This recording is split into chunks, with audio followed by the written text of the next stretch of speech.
bow your heads and let's pray together.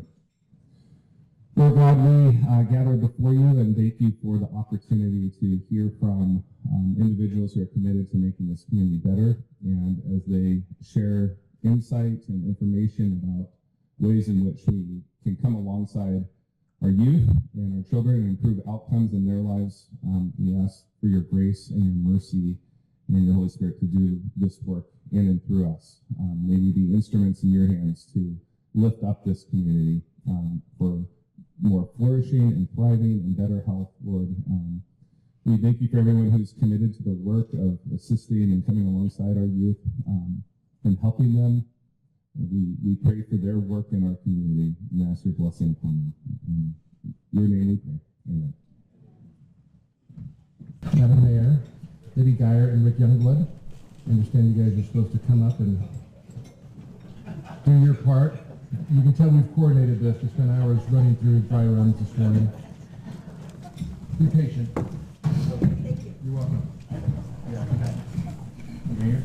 Well, good morning and welcome. It is great to see everybody this morning.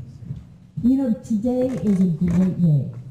It's not the actual beginning, but it is a beginning, and every new day is a new beginning, isn't it? And as I look across the people in this room, you're the people in our community that create new beginnings, and for our kids.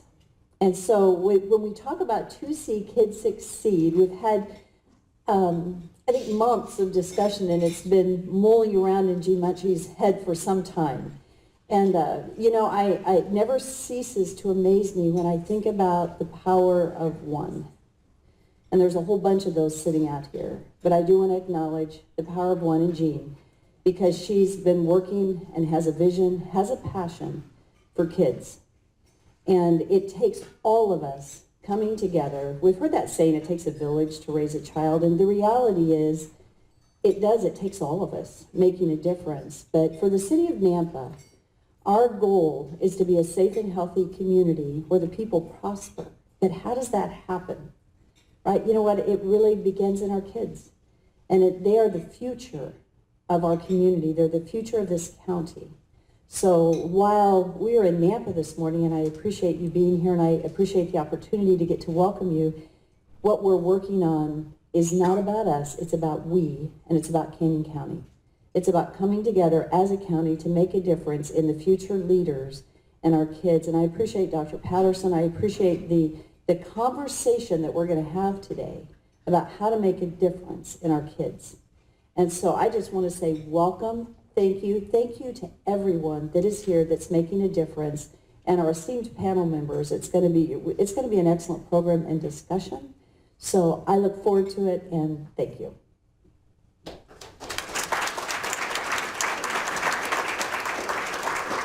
Well, on behalf of Mayor Nancolas, he happens to be in Washington, D.C. today with the National League of Cities, so is not able to be here.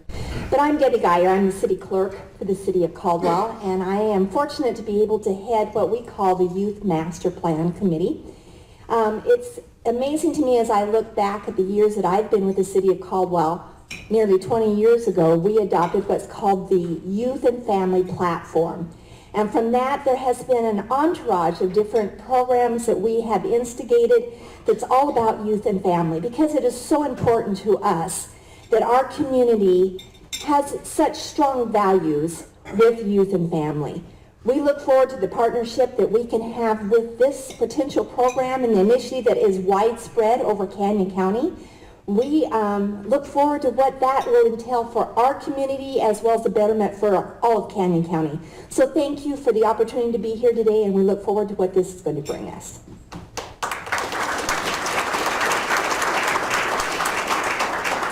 I too would like to thank all of you for being here this morning. Rick Youngblood, local banker, state representative of this district, actually 12, and my seatmate is here, Representative Ann Durst. I appreciate you being here this morning as well.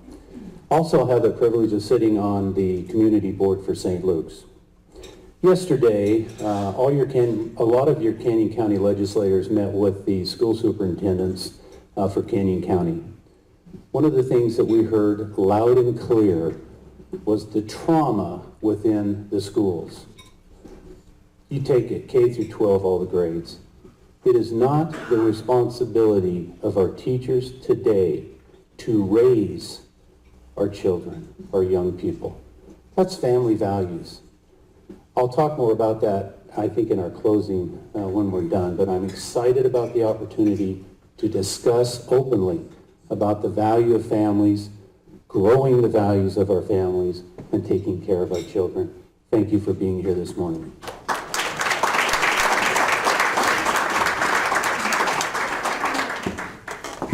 Thank you for being here. I'm Jean Mutchie with St. Luke's, and I co-chair the Mayor's Healthy Impact Nampa Coalition through the Mayor's Office. And unfortunately, my co-chair, Sherry Ainsworth from St. Alphonsus, was unable to attend today. But we've been asked to link some coalition work happening in both Nampa and Caldwell into what you're going to hear today. And this is a study in resilience. You're going to hear a lot about resilience today. I got up this morning and all my slide decks were gone. So we're going to navigate as best we can. But high resilience scores allow us to bounce forward from adversity. So please be patient if some things are missing. We have to be challenged to be effective. So I'm going to let Jackie Amendi and Jordan Seward introduce themselves. They co-chair the Caldwell Health Coalition. My name is Jackie Amendi. I am with University of Idaho Extension, and I'm one of the co-facilitators of the Caldwell Health Coalition. And I am Jordan Seward, and I am one of the health educators at Southwest District Health. The social determinants of health are probably things that most of you have heard about, but really what it boils down to are those are influences of our health based on where we live, learn, work, play, and pray. So where we live can have significant impact not only on how well we live, but how long we live. I live in South Nampa, and I did a little data analysis, and where I live in South Nampa versus where Central Elementary is, kind of anchored in our downtown, there's a 9.5-year discrepancy in life expectancy. When you think about that, that's 4 miles apart. I will walk downtown or ride my bike, so within 4 miles in our own community, people live 9.5 years fewer.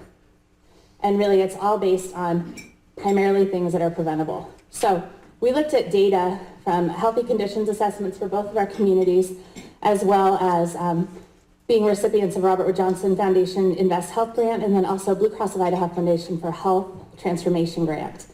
All the data confirm what we already suspect, that where we live, work, learn, play, and pray impact how well we live and how long we live. So with the Healthy Impact Nampa Coalition, the themes that really emerged were access to healthy foods, affordable housing, and homelessness. So really we looked at the data and it showed that we have a housing spectrum issue. So not just people experiencing homelessness, but people who don't have the ability to get into a rental because the market is really good right now. We all know that. But with that, it's also keeping people out of rental market and then also out of being able to buy and purchase a home. Transportation, we have challenges with people being able to access grocery stores, places that they need to for medical appointments. But what we have found is with transportation, people say, well, it doesn't get used. But when we went out and did some really ground sleuthing on that, people said it took them 4 hours if they rode the bus to go from home to the grocery store and back. I don't know how many of you have 4 hours to try to go to the store, but it doesn't really work well for people. So that's a challenge as well. Then early childhood supports. I think Representative Youngblood hit on that. Our kids need to have stable, nurturing, safe environments from, well, really in utero all the way through school, and it really is predictive of how well they achieve. Then crisis trauma and family degradation, that came up often. People saying we have a lot of grandparents raising their grandkids, and that created challenges. They didn't, I didn't expect at 70 to be putting a 5-year-old on a bus to school. So it's really shifted the way that people are having to re-enter parenting as grandparents, and then also just a lot of broken homes. So current efforts that are underway, there's a strategic plan being developed. The grocery store shuttle that St. Alphonsus has now pulled in under Meals on Wheels runs every Saturday to provide access to Winco and Walmart for people in North Nampa. The Traveling Table Mobile Food Pantry, which is a partnership with the school district, Treasure Valley Leadership Academy. Those kids are amazing. It actually is happening today, right after this. And that's also in North Nampa, and it sets up first at Lakeview Church and Nazarene, and then moves down to the Housing Authority, where Andy is. And serve about 270 people in a 4-hour time frame with food. And then also Breaking Chains Academy, and you'll hear from Luis in a while. His students get to benefit from that as well. And then recently, with an incredible donation from the Church of Jesus Christ of Latter-day Saints, there was the ability to put a permanent food pantry at Good News Church on the north side, right up by Lakeview Park. So that's going to shift access to emergency food. But when Paul's closed, it really created a gap for people living on the north side for access to healthy food. So what you're going to hear about today from our speakers, hopefully be thinking about some of the themes that emerged, and you'll hear some similarities in Caldwell. And then how do we come back and really look at how we really lift these areas to see kids succeed. All right, and I'll be really quick for the Caldwell Health Coalition, but we actually began efforts for the Caldwell Health Coalition in April of 2018. Currently, we are now meeting monthly as of November 2018, so just over a year. We've been meeting monthly on the second Wednesday of the month from 3 to 5 p.m. if anyone's interested. We're always looking for new members. But what we have done and what Jean has said is that we really looked at needs assessments that have already been done by multiple organizations within Caldwell. And we've looked at statistics and data to really come up with our 6 pillars of health that you see up here. This is what we look at for the Caldwell Health Coalition. Access to health care, improving food access, addressing mental health, housing options, problematic micro-neighborhoods, and then built environment, all with a base layer of whatever we do, we want to make sure it's equitable opportunity for all. And so addressing mental health is obviously what we're going to be talking about a little bit with today with trauma. And when it comes to this, what we've seen with data is that we really need to be looking at root causes for addressing mental health and swimming upstream approach and looking at those root causes. And ultimately, ideally, we'd look at a resilient community as being our base goal for this type of work. And so how can we build resilient youth? And right now, within the Caldwell Health Coalition, since we are a little bit more new, we are looking a little bit more at learning before we do. And so we're doing a lot of learning in this area and moving things forward within maybe some other different pillars right now. But we really are learning for mental health, and we're excited to be here and to share this with you. So if you ever have any questions on the Caldwell Health Coalition, please reach out to me, Jackie Mendy, or Jordan Seward. We'd be happy to get you information of what we're doing or to invite you. You're welcome. You're all welcome to come. So thank you for letting us have some time to speak today.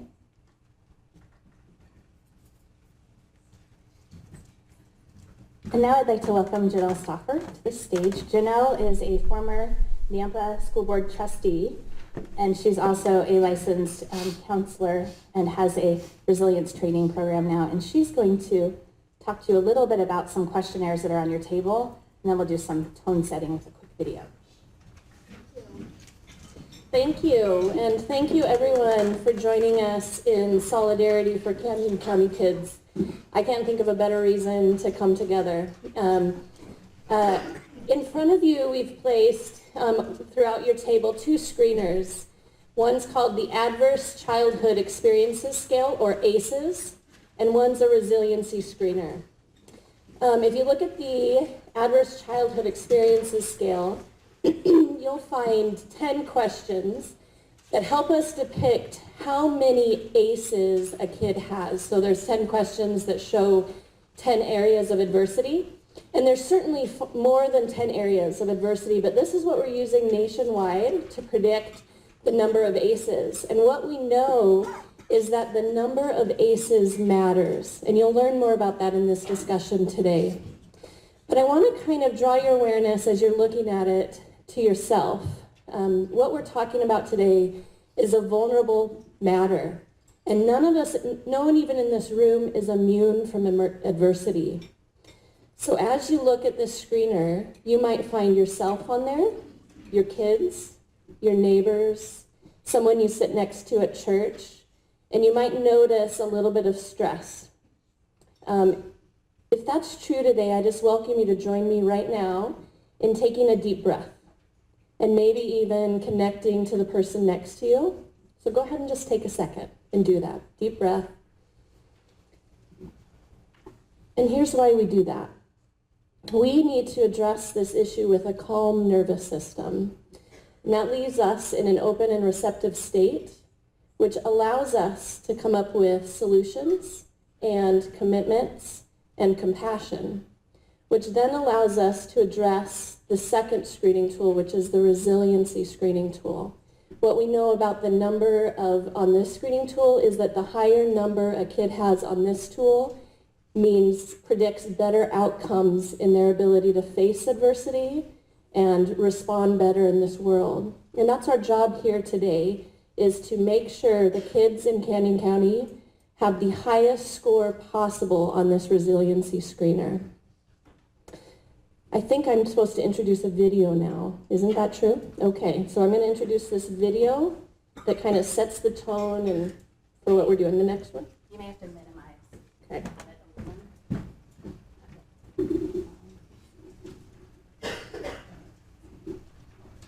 I want to also take this opportunity while Jean's getting this to introduce you to some experts in the field of adversity here in Canyon County.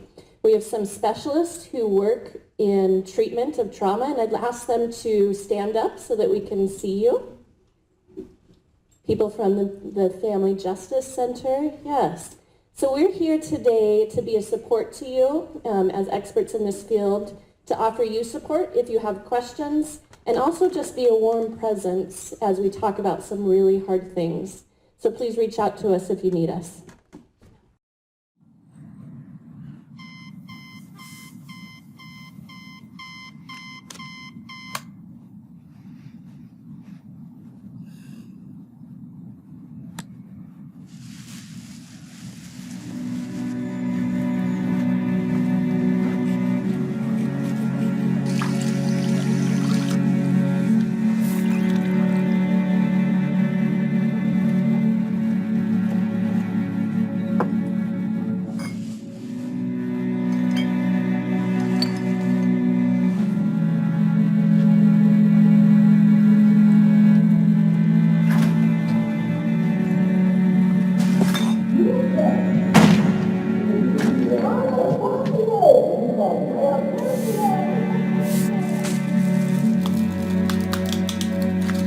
When I was a kid, I used to think,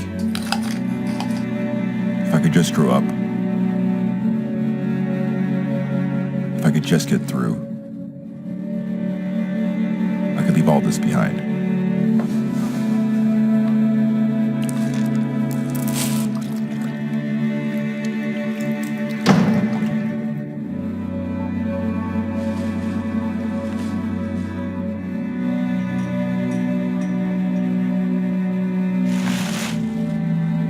But that's not how it works.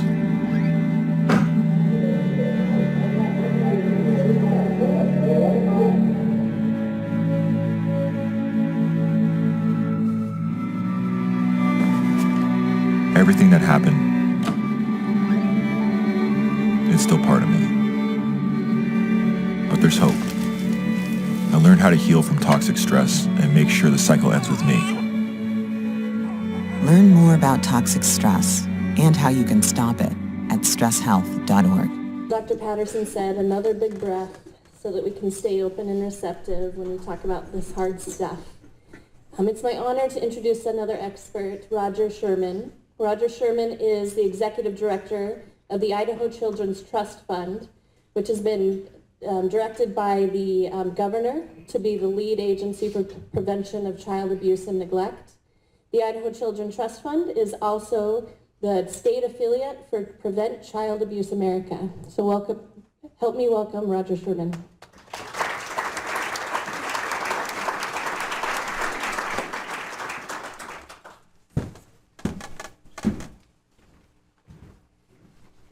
Good morning. Really great to see everybody out here.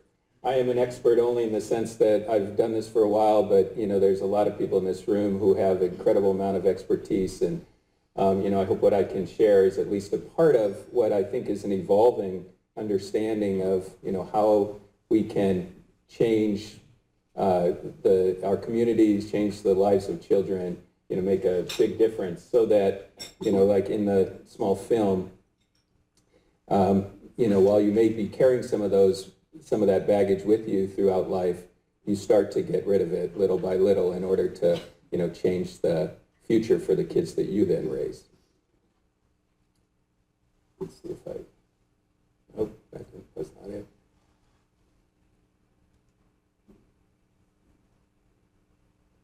Whew, all right. So when you think about abuse and neglect, you probably picture something like this or like this, but probably not necessarily this, which is, that failing grades in school, other things that, impact your life in different ways than you might have expected. When you think about domestic violence, again, you might think about something in this, something of this, but maybe not this, maybe not chronic health diseases like chronic health conditions like asthma or diabetes or or the number one killer in the United States, heart disease. But what the Adverse Childhood Experiences Study, the paper that you have on your, or the quiz that you have on your desk or on your table, tells us that those traumatic events in children's lives impact their health, their behavior, many of the things that we might say, oh, that kid is a bad kid, but that kid is carrying a big burden. And that kid is dealing with toxic stress that is affecting the way in which they act. And one of the big takeaways in terms of ACEs is this idea that, it's not about what's wrong with me or you or anybody else or the kids in our lives, but what's happened to them? What are the things that, affect them? The Centers for Disease Control recently came out with a statement that said at least 5 of the top 10 causes of death can be associated with ACEs. Some people say 7, some people say 8, so depending. But these are how many of you have heard of ACEs prior to today? Okay, great. So this is a group that doesn't need a ton of this stuff, but we're going to go through it anyway. But as you see, the major focus are on abuse, neglect, and household dysfunction, and we talk about serious household dysfunction when we talk about that. This is something called ACE pyramid, which just gives you a sense of, Gene said 9.5 years or 9.5 years difference between North Nampa and South Nampa, and just 4 miles difference. And what the ACEs pyramid tells us that people who have 6 or 7 of these ACEs will die up to 20 years difference. So that's a huge impact on people's lives. In Idaho, and I'm going to go through some Idaho statistics that we have, and we're working to get better statistics, but the data we have is what we've got right now. But these are the most reported things. Surprisingly, I think to many of us, our children are experiencing ACEs at a higher rate than in many states. I think maybe we think of this as somebody else's problem, but it's ours. So that kids are scoring 3 or more ACEs, and we know that when you have 3 or more, 4 or more, the number of ACEs is cumulative, so it impacts greater. And we're collecting more data. There's some early data available in raw form, and hopefully within the next few months we'll have something that'll give us a better picture of what's happening in Idaho. Again, these are the ACE scores for Idaho. But we have fewer kids with who have 0, who have no ACEs, and more kids who have 4 or more. You can see that at either end. We are, significantly higher. You can kind of look across this. These are the measures from the National Survey of Children's Health. You can see where our children are experiencing hard to get by on the income, lower income, living with somebody with household mental illness or household substance abuse. Those ones are higher than the national average significantly. So this is the experience of the kids in our communities. Now this is a sample. Boise State did a study of the juvenile detention centers around the state, and what they found was this information, which you can kind of see on the middle is in that sample of kids who were in juvenile detention, and then kids in the general population. And you can see how it's almost reversed. The kids who have 0 in the general population, 45.8% of them. Down at the kids who have 5 or more in the juvenile detention, are 38. So you're looking at, almost a reverse situation. Few kids in juvenile detention have no ACEs. And at the other end, relatively few of our kids have 5 or more. And then, just to add that, what they also found was that at the various detention centers, Canyon County ended up with the highest, with kids with the highest ACE scores in the state. I'm sure this is a moving target, but this was over a 10-year, right? 10-year period? 11, okay. 11-year period. So you can kind of see where the highest and lowest are there. So this is, so what's really important to understand is that it's not just, it's not just, okay, we have these, these things happen to us and we go forward, but that it actually affects brain development. And there's a ton of information on this, and we're just going to, I'm just touching on it, but that when you live with toxic stress, what develops stronger is your ability on fight, flight, or freeze. Less so on the kind of higher, upstairs brain kind of concept, so that your ability to think or to be successful in school and so on are impacted greatly by early brain development. And one of the things I think that was surprising maybe to many of us, or to some of us, to me, was that if you look at early, that you think babies are not impacted by the by the environmental stimulus around them, but babies are extremely impacted by that. Janelle has tremendous amount of information on that. We have experts in this room on all these different areas, so these are just quick vignettes on these ideas, but we can change that by changing the environment in which kids grow up. This is kind of a fancy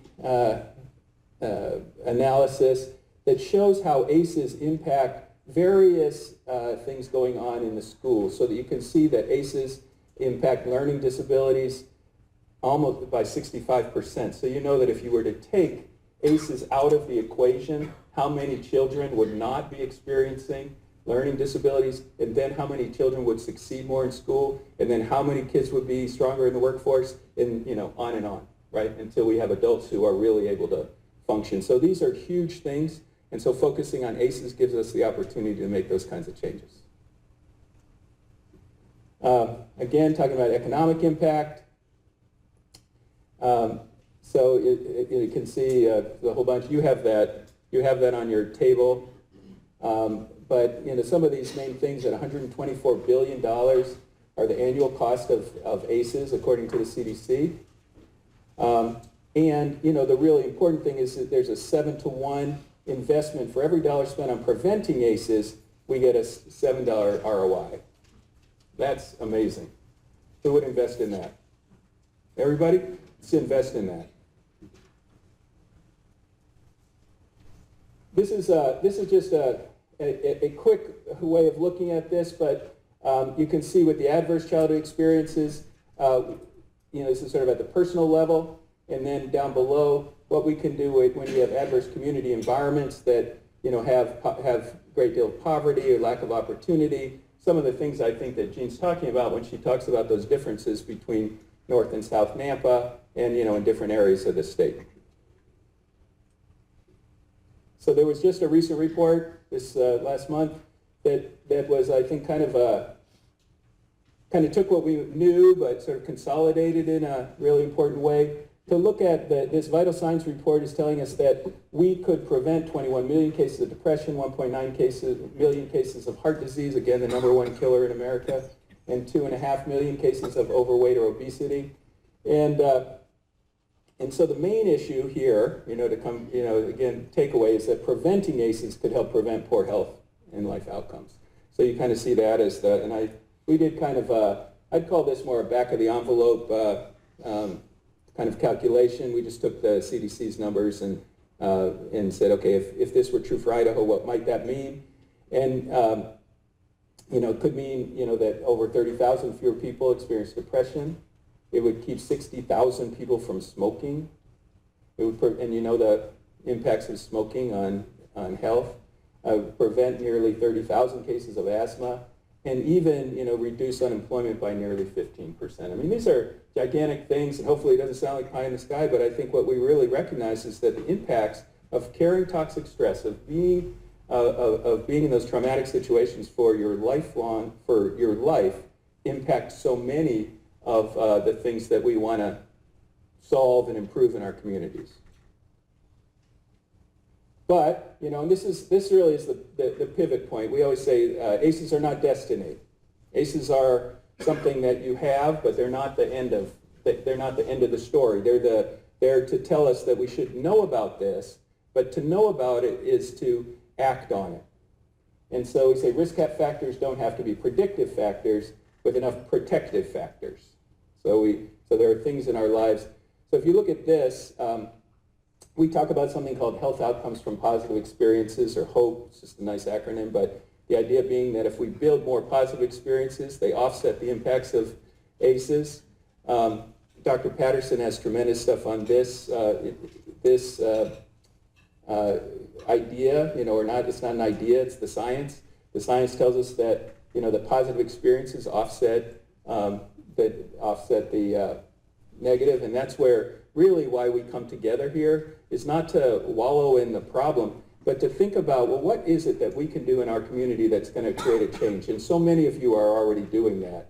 And so some of it is about scale. How do we reach more people? How do we talk about it more? How do we figure out what the right public policies are for those people working in that arena, day-to-day work for those people working in that arena, and so on. But the whole idea being that we need connected systems and supports, things that create for all of us working together in ways that will achieve the ends we want, which are reductions in crime, fewer justice-involved youth, fewer children in foster care, fewer youth in mental health crisis, families drawing on their strengths, steady employment. All of those things are the things that all of us are trying to do as we work day to day in our communities. So the Centers for Disease Control and Prevention, how am I doing on time? Okay. The Centers for Disease Control and Prevention talks about these 5 things that will prevent early adversity. So these are create an environment that supports parents and positive parenting, enhance parenting skills to promote healthy child development, strengthen economic supports for families, ensure a strong start for children, and intervene to lessen harms. Now these are big categories of things, obviously. These are, it would be a big list under each of them for things that we could be doing to do each of those things, and that's the point. And they give us some blueprint for that, but this is a community-based effort, not something we need to take from the feds. We talk a lot about resilience. Resilience is really the number one protective factor. It's the ability to cope when things go wrong. It's also the ability to, it also needs to be something when things go wrong, that we have somebody there to help us work our way through it. And particularly for children, this is critical. We learn resilience. Resilience is not necessarily something you're born with. It's something that you can build over time, and that's the critical point. It can be built, and it's built heavily through these several what we call protective factors. Social connections, meaning that you have healthy people in your lives, that you have knowledge of both adolescent and child development as a parent, so that you don't assume too many things about your child's growth and development, but you work with them to communicate and so on. That you have the basics of life, concrete supports, that you develop communication skills and cognitive, social, emotional competence, and then broadly, like Janelle asked us to breathe, to reduce the stressors. And we know a lot of kids come into school super stressed out. We need to figure out how to help them take that down so that they can learn, because that's what we want to have happen. The Centers for Disease Control and Prevention also talks a lot about this idea, basically, that what we're working for every kid is safe, stable, and nurturing environments. This is just an example of one community in Washington State that sort of through basically doing what we're talking about now, started to look at some of the things they were doing in their communities to impact domestic violence, dropout rate, et cetera. And they see these kind of amazing results over you know, I mean, it's not a short-term thing, right? This is something that is over time, but, you know, we're going to be here for a while, hopefully. So imagine what we can do together. And maybe at this point, we're going to just say imagine. I'm going to give you a little quick, but, you know, things we can do now. We can strengthen economic supports to families. You know, that may be Representative Youngblood and other folks at the state level who can be doing that, but also at the local level, what can we be doing? Promoting social norms or the kind of environments that protect against violence and adversity, ensure a strong start for children. All kids do not get the same, don't start at the same place. How do we make sure that they do, or give them the, you know, a leg up when they don't? Teach skills for parents, for community, for others. Connect youth to caring adults and activities. We know that the number one thing for all kids, and this really is the most important takeaway, is that the most important thing in any kid's life is one caring adult. 2 caring adults is even better. 3 even better, but, you know, 1 is critical. And so, so this is with the idea that, you know, we are starting this process into, you know, what can we be doing with 2C Kids Succeed? And how can we start to make an impact on kids' lives by building education and awareness, by addressing how 2C Kids Can Succeed connects with other things like the health coalitions. I want to mention the Idaho Resilience Project, which you'll hear a little bit more about, I think. And the Idaho Resilience Project is an effort to bring together all of the people thinking about ACEs and resiliency and how we can work together to align what we do, you know, both at a community level and a practice level, whatever role that you play. And that, again, is one of the other critical issues for all of us, I think, is that all of us have a role to play. And each of those roles will be different, but each of those roles is crucial. And so, you know, you may be a mentor, Donna's work here, you know, you may be, you know, counselor, like several people in the room are doing. You may be the shelter, the support. I mean, there's just so many different roles, I think, that are already being played. You're a councilman, you're a legislator. But each of these roles are the roles that are going to make a difference in changing the lives of our families and kids. And this understanding sort of is a start to help you see how, you know, maybe we approach this in some different ways than we have in the past. And we can have, you know, greater and greater results like what we saw in the Washington State example. So I think my time is due, I'm sure.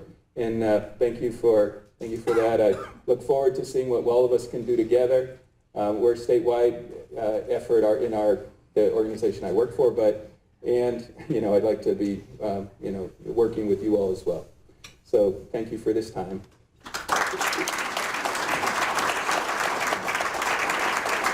That was excellent. Thank you all so much for that. At this time, we're going to start our panel forum discussion. So I will be moderating that. My name is Matt Davison. I'm the publisher of the Idaho Press. I see a lot of familiar and passionate faces in this audience, and I just want to thank you for being here and taking this first step. Obviously, many of us know Jean, and let me tell you, when she gets her teeth into something, she doesn't let go. So at this point, I would like to invite up, and I'm going to actually place you where I need you so I can walk through these questions in order. Luis Granados, if you could join me on that side right there. Brian Taylor next to him. Shelley Bonds right here. Lindsay Turner. And don't worry, these folks will introduce themselves in just a minute. Donna Shines and Jose Dayo.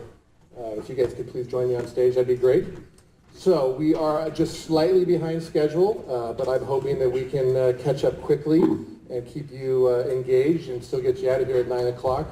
We've got a lot of important people in this room, and we want to be respectful of their time. So with that, here's the format we're going to go through, okay? We're going to try and keep a time.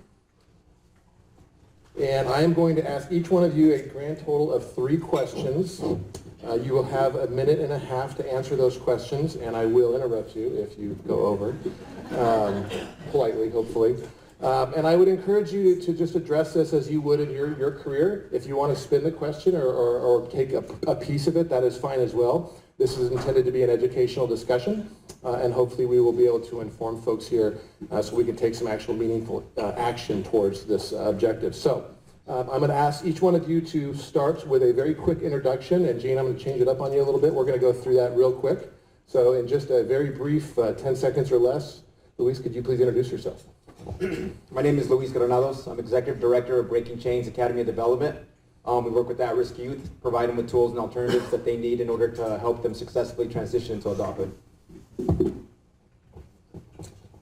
Brian Taylor, I'm the prosecuting attorney for Canyon County.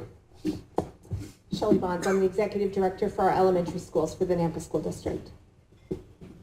Hi, I'm Lindsay Turner. I'm an education professor at Boise State University. I'm actually a psychologist by training, and during my training I realized it's hard for kids to be healthy in an environment that's not healthy. So I switched into public health to focus on social determinants of health and social determinants of mental health as well. Donna Shines with the Mentoring Network. We're serving Canyon and Owyhee County school districts, 5 districts, 60 schools with mentors. I'm Jose Valle. I'm the new Chief Programs Officer for Idaho Youth Ranch. I used to work for the Department of Health and Welfare as Chief of Children's Mental Health, but now I look for opportunity to be in the front lines and helping kids grow in a much healthier way. Okay, thank you for that. So now that we know our panel, we're just going to move from my right, your left, over across here. We're going to do one question for each one of our panelists, and they will have a minute and a half to give us their best answer. And then at the end, we will ask the same question to all 6 of you up here. So we're going to start with you, Luis. Here is the basic question. What have you found to be effective ways to gain the trust of youth who have and continue to experience adverse childhood experiences? Well, I've been working with at-risk youth for a good 7 years now. And prior to that, I myself was one of these youth. And what I know and what I've learned is that these youth are intelligent. So they look around at the support system and they know if you're there because you're there for a paycheck, or they know if you're there because you truly want to support them and help them succeed. So I think it's important to make myself transparent when I work with these kids. I let them know that I'm just like them. Until this day, I'm still dealing with the traumas from my ACEs. I tell them, you know, you might be considered an at-risk youth. I consider myself an at-risk adult at times. I still need that support system and that structure for me to stay on track and for me to continue doing what I'm doing. With that being said, as we look at this data, I do think we have to take this into account, not only in these alternative kind of resources that we provide, but we need to carry this data over into our public school system and into our criminal justice system.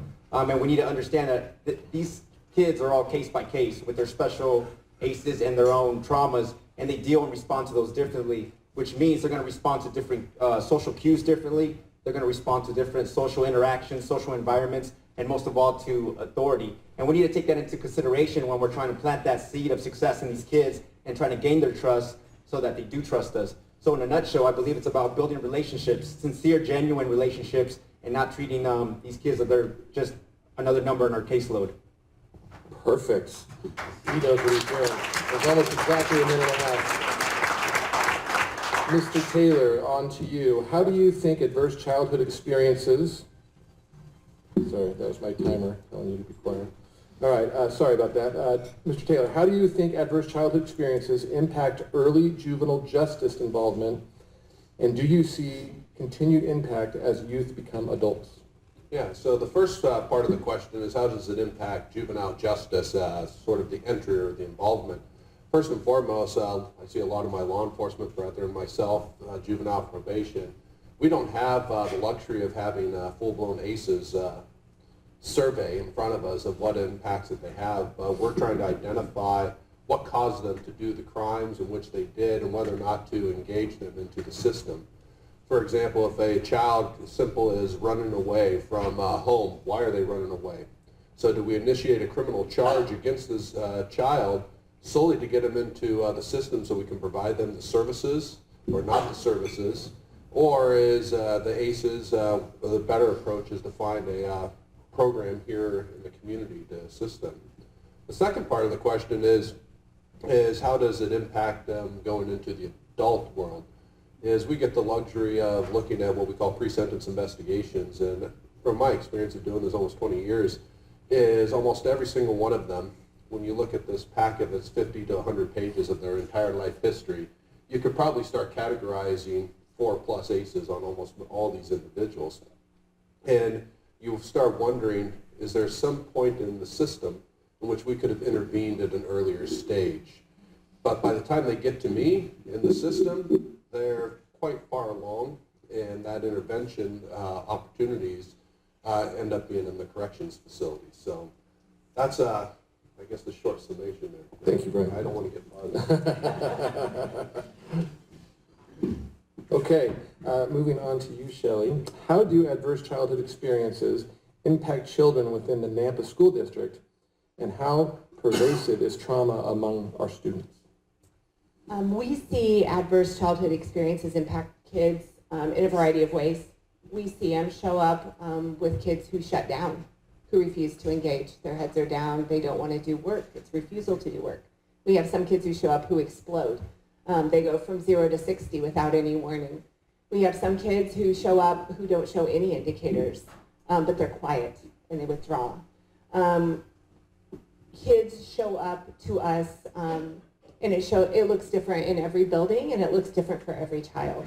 And one of the things that we have become pretty attuned to is needing to know more. So we've been working really hard on starting to educate teachers and leaders and parents around what trauma is and what trauma-informed education begins to look like. And we've worked and leaned into things like positive behavior intervention, which is building connections and building relationships and helping kids know that there's people who care.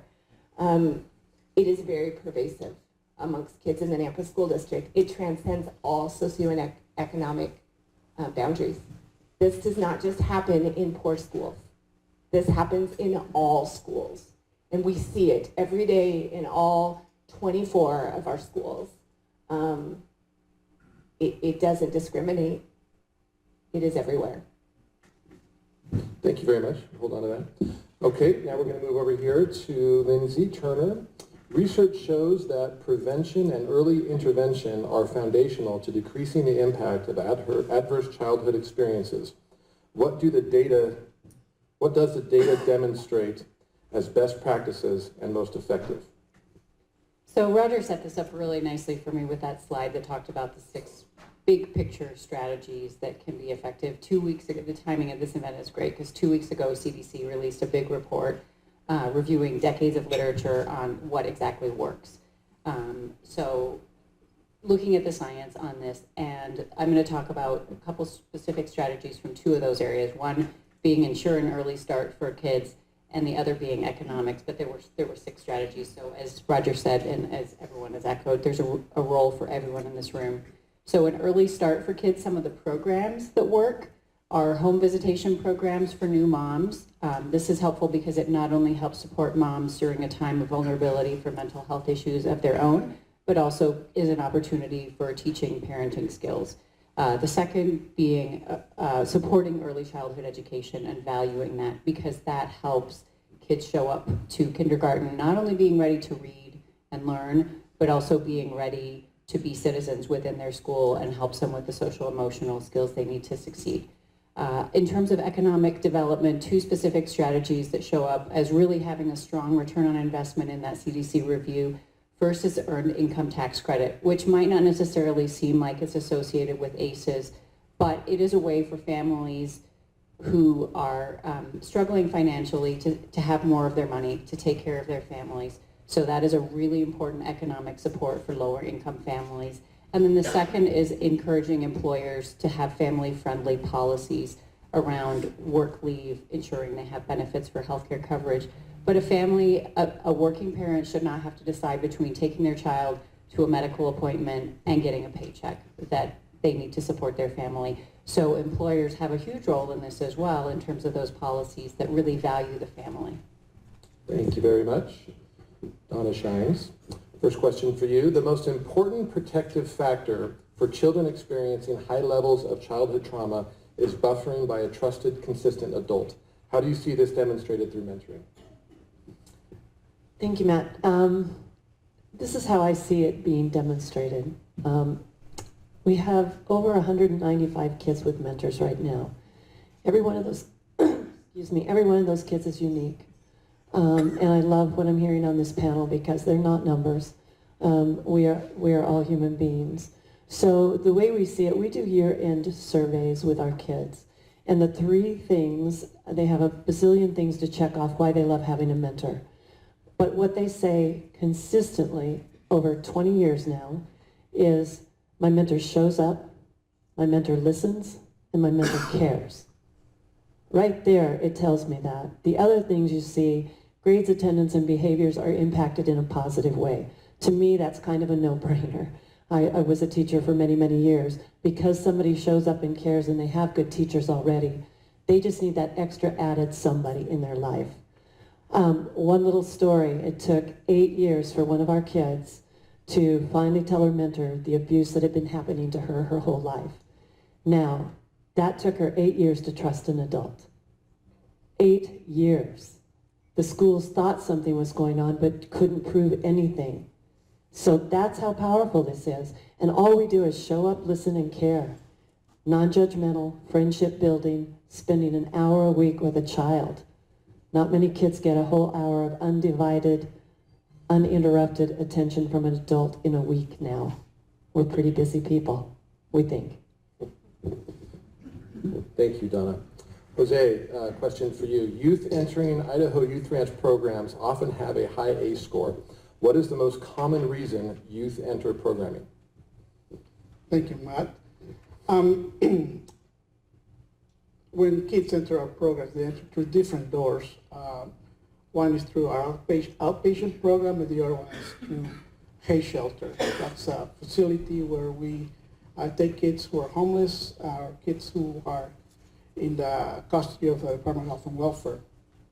And so they enter for a variety of reasons. In the outpatient program, they enter because of, right now, we see an increase of kids reporting having anxiety, then depression, and then parent-child problems. And at our Hay Shelter, we see kids who are actually placed there because they have had difficulty being placed with a foster parent or being reunified with their parents, and or because they're homeless. And so I'll tell you some numbers that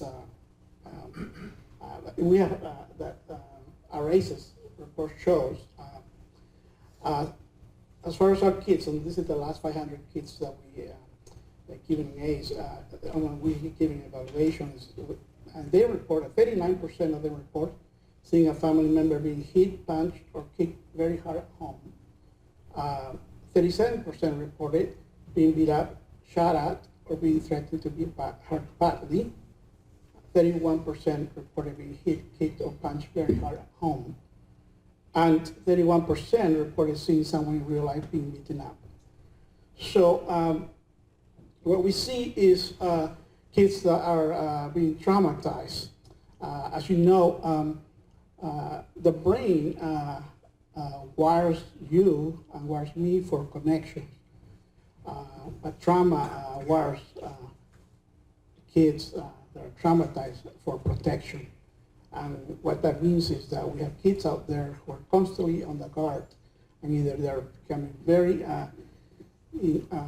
keeping the problems to themselves, or they're becoming highly aggressive.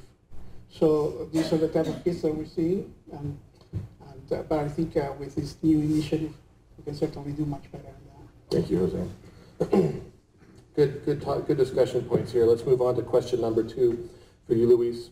What kind of support can we offer youth impacted by adverse childhood experiences? I believe it's a combination of providing hope, skills, and support for these kids. And this combination needs to be held together, in my opinion, by education. And when I say education, I don't mean diplomas and degrees, although those are very important. I'm talking about education as far as teaching these kids how to think. Not what to think, but how to think. Having those real-life conversations, again, exposing them to those different types of social environments, social situations, and really just exposing them and getting them educated. We know when a person becomes educated, they grow a wider perspective of the world. And with this wider perspective come these healthy alternative choices to these bad decisions or bad circumstances that they're used to being in. And again, I have to stress that these are unique cases, case by case. Are some of these kids going to need second, third, fourth, fifth chances? Absolutely. Are some of these kids going to need Extra attention, special attention, absolutely. I've been asked before, well, when do you know that you're getting taken advantage of? And I mean, honestly, I'd rather feel a little frustrated, stressed, and taken advantage of than keep seeing, these kids in the newspapers dying on our streets or going to prison for life, these teenagers. So I think we have to reassure them that we will not give up on them and that those days are over of giving up on them and that we're here to support them no matter what. Very good. Thank you. Mr. Taylor, what do you think is most important to prevent justice involvement for those who have experienced significant adversity, and how do you think we can best support as a county? I would say 4 primary things is, one is, can we build hope as a community for these youth? Hope is so important in our day and times. I think resiliency, being able to teach the resiliency, early intervention as fast as possible with regards to every single entity and each one of us individually, and also recognizing trauma and toxic stress. As I think sometimes we go through the days, if you're not dealing with this every single day, you just overlook certain aspects. From a criminal justice standpoint, something that we've been considering is looking at what we refer to as victims and witnesses that we encounter, right, every single day, is how do we start assessing their needs rather than just treating them as witnesses and victims. It's always those aspects. There's cases that just haunt you. There's a case many years ago that I tried. A gentleman had sexually abused a number of young boys, and you knew their life history. They didn't have an ACEs score, right? They probably scored 6 to 9, each one of these 3 boys. After the trial, the gentleman was convicted, sent to prison, but these boys never got the help and treatment. One ended up being a domestic batterer, got charged with a felony later on. Another one is currently incarcerated at the State Board of Corrections for sexually abusing a minor boy. A third one is no one knows where he is. The last we saw was a photograph of him in Mexico, believing that he was trafficked in the sex trade. So could we have done something better in the system of identifying these victims in the aspect of not treating them just from the aspect of the criminal justice system, but helping them with what we're talking about today? Thank you, Brian. Shelley, second question for you. What can the broader community do to engage around creating support systems beyond our schools to mitigate the impact of ACEs? I think we're starting that here today. It is everybody in the community starting to have an open conversation about that this is a thing. It starts at early screening when a kiddo goes to the doctor and us starting to look at the parent who has ACEs, which we know is critical. It's about us having conversations when we're meeting families for the first time. It's about wrapping our arms around each other. And I've said before, and if everybody's looking out for somebody and we start to look at it that way, and we start to look at how we can take care of each other and say, what has happened to you versus what is the matter with you as a community, I believe that is when the broader community is going to start to see the conversation change, and we're going to start to see our outcomes change. It is going to take everybody engaging. Thank you. I think that's very true. Everybody needs to engage for sure. Lindsay, second question for you. As a researcher working in many of our Canyon County schools, how important are social emotional learning and resilience building practices in our schools? They're crucial, that's all.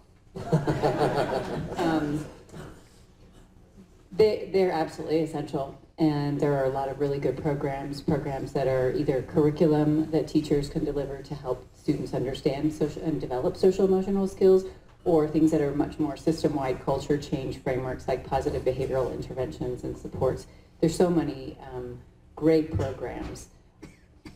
They take work and resources and money to bring them into our schools, and I'm doing everything I can as a professor in the College of Education to be a good partner and to try and write grants, federal grants, whatever grants I can find to bring those resources to our schools. But I think what we can do here is value our education system. Ideally, our state would have the resources to allocate more money to fund our education system, and I say that not just because Shelley talked before me, but the work that our educators are doing is so important, and we certainly need everyone on board. ACEs are a family issue, a community issue, and we see it showing up in schools. So valuing and supporting our educators, I think, is absolutely crucial.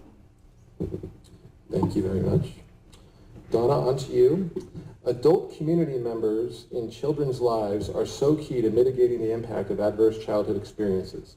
What would be possible if our communities built strong support around every community member who has experienced ACEs? Well, it would become the way we are. It would be a culture shift in our communities. It'd be a different way of looking at each other. I think what we're doing here today is amazing. I love talking about kids. They're my passion, but we've got a room full of people in here, and I'll bet you 50% have 4 or more ACEs that they marked on that sheet. That's who's working with the kids, and no one's helped them deal with their ACEs, maybe. So to me, this is an incredible conversation about all community members, all ages. Kids are it, yes, but we can't depend on the kids to fix us as adults. We need to be a part of this. And so I just want to put that out there as a little bit greater, wider vision of what could this become. Oh my goodness, it's culture changing right here in Canyon County. So thank you for all just being here and being passionate about our communities. I so appreciate that. Thank you, Donna. Jose, how does the Idaho Youth Ranch use trauma-informed practices to build resilience in the youth you support? Okay, so before I answer the question, I want to just make sure that we understand that there's a belief system out there that kids behave badly because they want to gain something out of you or out of the system. But in reality, research shows that kids actually, these kids that we call troublemakers or oppositional, actually lack 3 basic skills. These are skills that actually can be learned. One of them is flexibility. They don't have the flexibility to, like we do, to solve problems. They don't have that frustration tolerance. They become highly aggressive or highly keep everything to themselves, and they don't have the problem-solving skills. So what we do at Idaho Youth Ranch is try to adopt trauma-based, trauma-informed practices like trauma-focused cognitive behavioral therapy, EMDR, and then we also do practices like at the shelter. What we do is we have our kiddos there eat together as a family. You wouldn't believe that tremendous gains that the brain does when you eat together. That's probably one of the best predictors of good outcomes if you have eating together as a family or as a group. So we're doing that. We're also trying to provide other practices that we haven't seen here in the state, that is like equine therapy or equine assisted therapy, therapy with horses. And then we're also in the process of a campaign drive to build our 64-bed facility in Canyon County. It will be a psychiatric residential facility to treat kids from Idaho who are facing these adverse challenges in life. Great. Thank you very much. We are right on schedule, so we're going to move on to the last question. This will be the same question for each of the individuals on our panel, and then hopefully we'll have a few minutes left at the end of this to get some audience questions. Do you have another microphone for the audience, or will we use the same ones? Okay, that's fine. That's probably better that way anyway. Okay, moving on. So, Luis, question to you is, and this is the same question for everyone, what inspires you most about the opportunity to change the narrative for our kids and our community to one of hope and resilience? What inspires me and brings me hope is showing up to work in the morning and seeing a handful of kids that are out there already waiting for me to open those doors. That brings me hope. What brings me hope is seeing them come into the building and grab some of the food that got donated to us from the community, watch them have breakfast that day. That brings me hope. When I see them sit down with their work folders, grab some brand new GD books that were donated to us or that we bought with grant money that was awarded to us, that brings me hope. When I take a kid to his last GD test and he passes, and we celebrate in the CWI parking lot by hugging for like 5 minutes. That brings me hope. When later that week, he sends me a picture of his diploma once he receives it and sends me a text that says, wow, I've never felt this way about myself before. I'm proud of myself. That brings me hope. When I get up in the morning and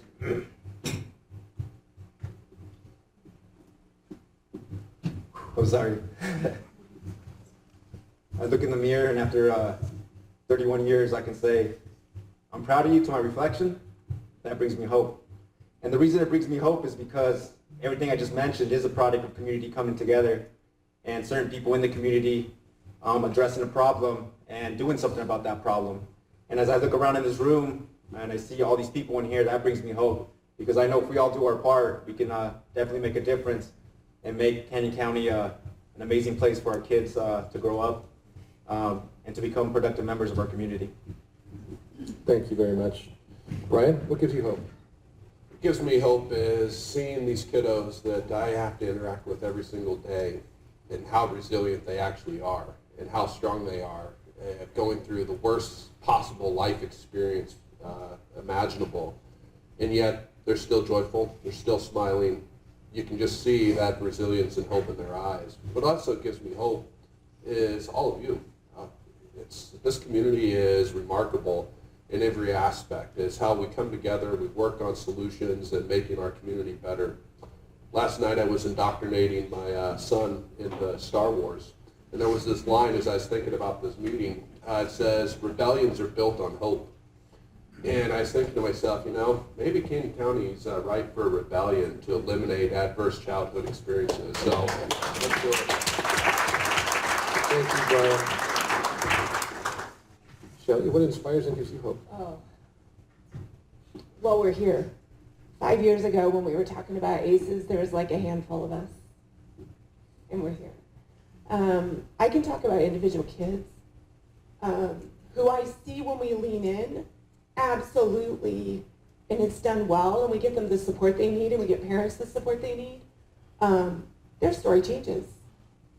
I can tell you personally of kids that I have known, worked with, that I taught, who people had given up on and have invited me to their GED and CWI graduation from the Law Enforcement Academy at the top of their class. Like we have hope. And the minute we've all decided to lean in instead of look away, that gives me immense amounts of hope because I can see in the faces of our kids, the little boy that came up to me on Tuesday. And I said, what are you learning? And he said, I'm learning how to write a letter. And I said, why do you need to know how to do that? Why do you need to know how to learn that? And he said, because I need to know how to write a letter to my dad who's in prison. And he talked about it like it was nothing. This is his life. He has hope, and I have hope for him. And so thank you for being here and engaging in this conversation. Thank you very much. Lindsay, how about you? What inspires and gives you hope? Well, just as everyone else has had, seeing a room full of people who are here, taking time out of your day, showing up is incredible. It's really such a blessing for our community. I feel so grateful to have a job that I love, that lets me do something that makes me feel like I'm making a difference. That is such an incredible privilege. And I wanted that, whether that was being a psychologist and helping provide care for kids who needed it, or now being in my role at Boise State and being able to build these partnerships to try and bring resources. I get to work with some incredible champions. Jean is such a gem in our community, and I love to see this room full of people who are all joining forces and working together on this, so thank you. Thank you very much. Donna, how about you? Inspires and hope? Well, this room, of course. It was really fun walking into this room and just smiling as I met so many people that I've known, many of you for a lifetime in Canyon County. And it's so fun to see us all grow up and be here saying, hey, we can even do better. Our parents did pretty well, but we can do even better. So here's what brings me hope, the kids.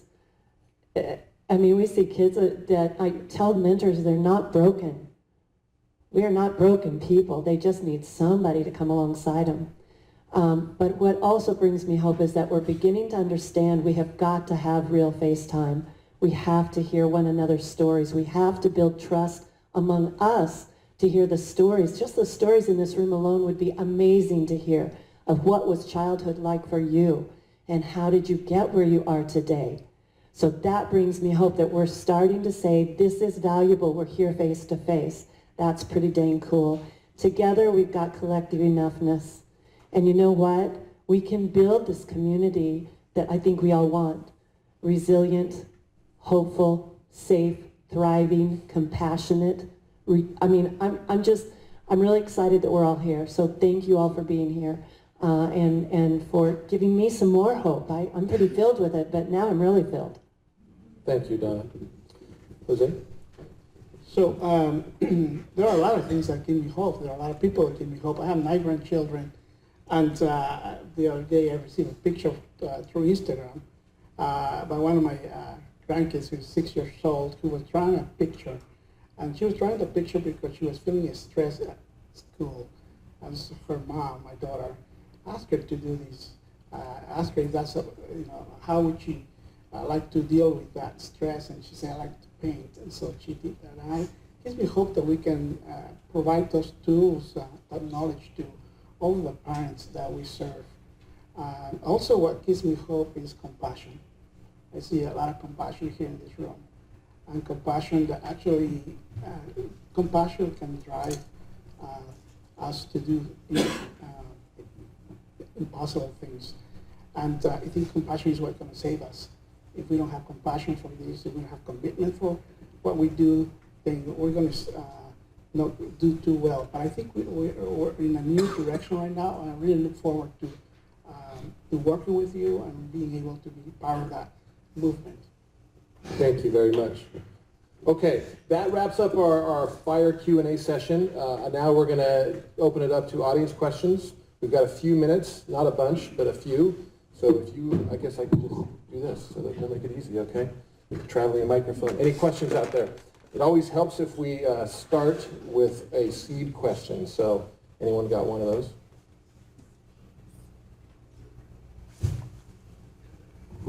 Where do we go from here? When we leave this room, what's next? Anyone want to take that? Thank you, Donna. I would love to. Go have coffee, tea, a glass of water with someone you've always made assumptions about, whether it be child or adult, and get to know them. That's where we start. That's how we build our community. All this deals with this. Matt, we can probably use that as the closing. Okay. I was just going to... We're pretty good. Okay. I was going to say the one thing, just real quick, Jean, while I have the microphone, I'll turn it over to you. I would just like to say, with that question, one is vote. 10 votes shy of a school district is just unacceptable in this community. And support the groups that support children. I'm a board member for the Boys and Girls Club. We desperately need a second location. I will be leading a panel with Melissa's support to try and expand our services into South Nampa, and we will ask for all of you to be very involved in helping us raise the funds and find the resources to pull that off. Those are the things that support our community. The Boys and Girls Club, I think, is a great example of that. We turn kids away every day right now, and I'm very proud of Jean, who helped get us some actually on-site counseling services to come and be a part of that group. So thank you all for being here. I will just let you have it from here. So I think that's always the question, what's next? And you have a card on your table. This today can only be the start line. And I want to, looking out at the audience here, I want to say thank you to our leaders, to our law enforcement partners. You do a yeoman's lift every day to ensure that our kids and our families are safe. And as the wife of a public safety officer, you guys work really hard. Michael, your team, you bring people to hospitals in crisis all day long. There's not one person in here that can't do something. And I think what we have to really focus on is not making it too complicated. You showing up is a lot. This panel, I think you heard from Luis, you're doing brilliant work and you're sitting next to the Canyon County prosecuting attorney. That right there is remarkable. We've got our schools leaning in, we've got researchers, we've got mentors, and Citizen of the Year. Congratulations, Donna. We've got the Youth Ranch doing really important work, but it can't just be service providers leaning in. It takes all of us. You saw the economic impact. There's a business case for this. When our kids succeed, We have thriving economies. We have safe communities. We have healthy parents raising healthy kids. It's incumbent upon all of us. And so do not leave, please, without filling this out. And then I'm going to invite Mayor Kling and Representative Youngblood back up to close us out, but I want to leave you with this. As you walk out the door, we had a couple other slides, but I think we're just going to skip it. The Idaho Resilience Project has emerged, and there's more than 80 organizations statewide linked into this. And it's a movement across the state to mitigate ACEs and grow resilience. We've got emerging work with Idaho Public Television. We're going to do a statewide documentary called Resilient Idaho, Hope Lives Here. You heard from Roger the power of hope. So that will be aired across our entire state this next fall. And it'll tell our story. Where is resilience in our tribal communities in Canyon County? What I love about To See Kids Succeed is that we get to be the first demonstration project of that regional work. So this will create the footprint for how the rest of the state can say, how do we bring people together from all sectors to lean in? And it starts here today. So our ask of you is that you don't walk out of here today thinking that I went to a breakfast. You came here today and said, I'm going to link arms with somebody intentionally across Canyon County to see kids succeed. I'm grateful to each and every one of you, and I want to leave you with a kite. Jeannie's in the back and some others. How many of you have a memory being a child of flying a kite? Hopefully lots of you. What happens to the kite if it doesn't catch the right wind? Crashes and burns, huh? How many of you would get so frustrated? Run, and it's just skipping across the ground and so frustrating. What happened if an adult picked up that kite for you, held it a little bit higher than you were, gave you a little boost so it could catch some air? So I think that's what we're talking about with resilience building and seeing our kids succeed. When the conditions are right, kites soar. When the conditions are right, our kids, our families, our communities soar. So please take a kite. There are specific ones where kids should color them. Don't give a child a kite. Sit down with the kite and have a child color the kite and then help them find the right conditions so that that will soar. So please take that with you. And then Representative Youngblood and Mayor Kling and Senator Lee, please come on up and close us out. But do not please leave without filling in what you're committed to do. We will be reaching back out. Thanks to our panel.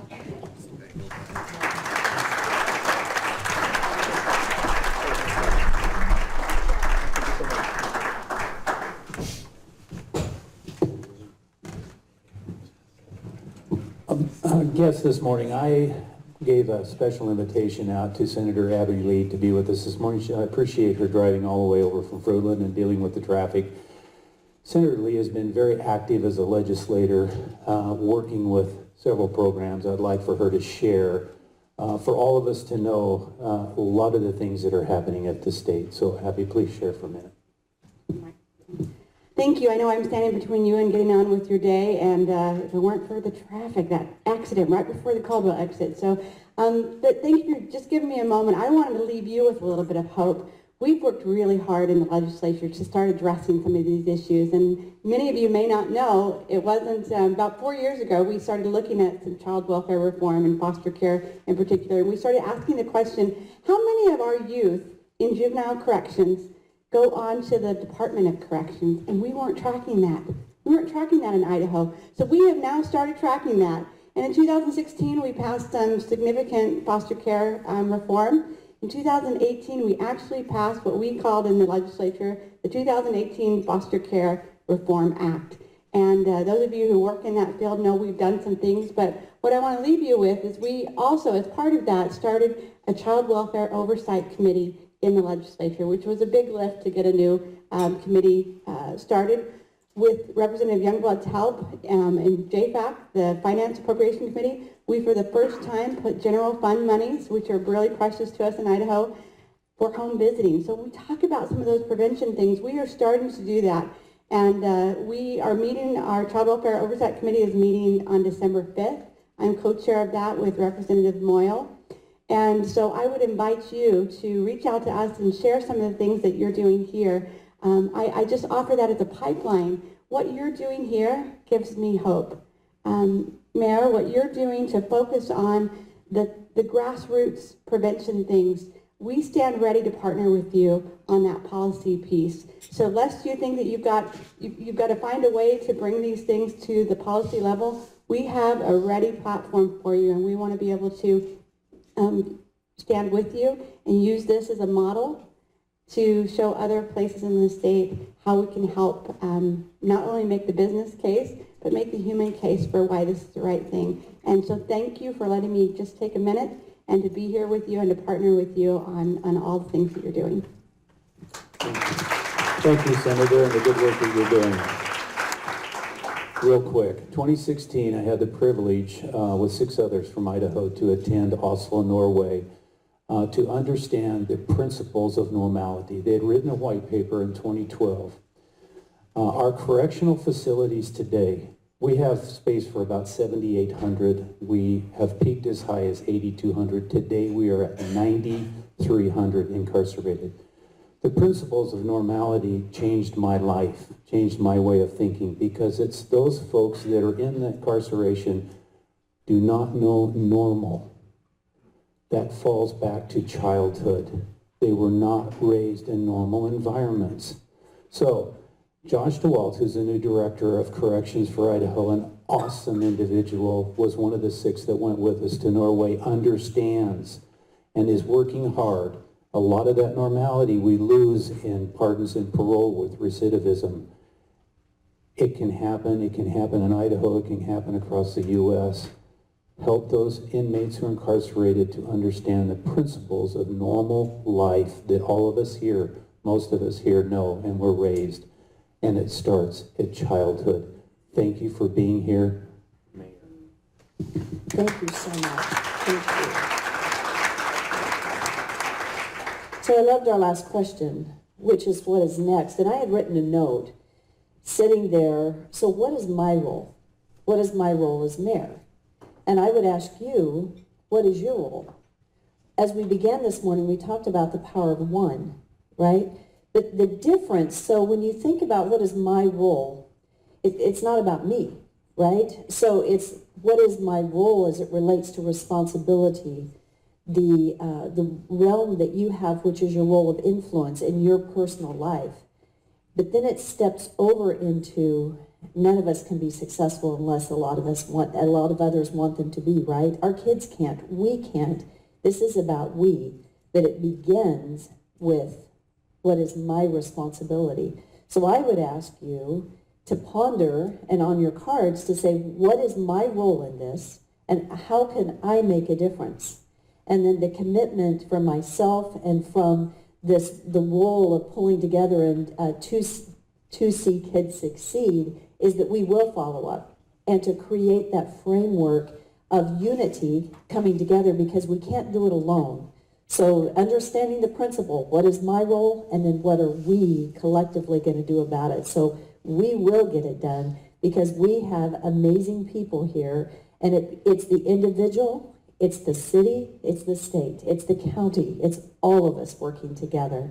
So thank you for being here today. Thank you for making a difference, and I am really excited to see where we're going to go.